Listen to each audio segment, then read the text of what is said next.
എല്ലാവർക്കും ഒരു ഡ്രീമില്ലേ? ആ മക്കൾ ക്ലീനാക്കാൻ ജോലി നല്ല ജോലിയാണ്. എന്താവാനാ പൂതി, ഭാവിയിൽ നിങ്ങൾക്ക് എന്താവാനാ പൂതി എന്നുള്ളത് എല്ലാവരും പറയണം അല്ലേ? എല്ലാവർക്കും ഒരു ഡ്രീമില്ലേ? ഡ്രീം ഇല്ലാത്ത ആരെങ്കിലും ഉണ്ടോ? ആയിക്കോട്ടെ, എന്താവാനാ പൂതി? College very good. College lecture. ഇതാക്കോ പെയിൻറ്ററോ? Okay, very good. ഡാൻസിങ്ങോ? പടച്ചറപ്പോ. അടുത്ത ടീച്ചർ ഒരു ടീച്ചറിനെ കിട്ടി. ഇതാ അയാൾ പൈലറ്റ്, എയറോപ്ലെയിനിലായിരുന്നു പോവാ. ടീച്ചർ ഇയാളോ?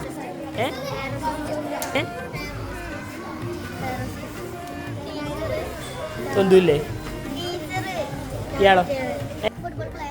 Football player. അല്ല, ഇയാളൊക്കെ മെസ്സിയാക്കരപ്പോ. ഫർണിച്ചറോ? ഫർണിച്ചർ മേക്കിങ്ങിലെ ബിസിനസ് മാനാണ് ഓന്. എൻജിനീയർ. ഇയാളോ? പൈലറ്റ്. അവന് ഫുട്ബോൾ പ്ലെയറാ. അല്ല, പോലീസുകാരനാ. കേരള ബ്ലാസ്റ്റേഴ്സിന്റെ പ്ലെയർ ആവണം. മക്കൾ ക്ലീനാക്കാൻ ജോലി നല്ല ജോലിയാണ്. അടുത്ത് ഇപ്പം ഫുട്ബോൾ പ്ലെയർ. ഇയാളോ? ആർമിക്കാരനോ? എനിക്കെന്താ? ആർമി. ഇപ്പം പോലീസുകാരൻ. ഇവനും പോലീസുകാരൻ. അവനക്കെന്താ? അവൻ ആർമിക്കാരനാണ്. അച്ഛനെ ഓൻ ഡോക്ടർ ആർമിയിൽ. ഇവനോ? ഫുട്ബോൾ. ഇവനോ? ഫുട്ബോളോ? ഇവനോ? ഓൺ ഡോക്ടറാ.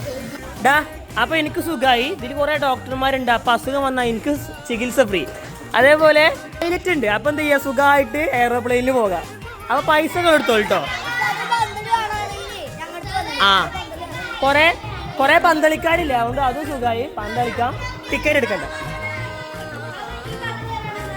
കള്ളൻ കയറുകയാണെങ്കിൽ കള്ളനെ പിടിക്കാനുള്ള ടീം ഇതാ, പോലീസുകാരനുണ്ട് അവിടെ. ഒരു വെറൈറ്റി ഡ്രീമാണ് ഇതാണല്ലേ, മക്ക അവിടെ ക്ലീൻ ആക്കുന്ന ഒരാളായിട്ട് മാറുന്നല്ലേ. നല്ലൊരു ആഗ്രഹമാണല്ലേ. ഇൻഷാ അല്ലാ നിങ്ങളെല്ലാവരും ആഗ്രഹവും അല്ലാഹു തആല സ്വീകരിക്കട്ടെ, സഫലാക്കട്ടെ. അപ്പം ഞാൻ പറഞ്ഞ പോലെ എനിക്ക് സുഖമായി, ചിലവ് ചുരുങ്ങി. പൈലറ്റ്, ഡോക്ടർ, പോലീസ്, പട്ടാളം,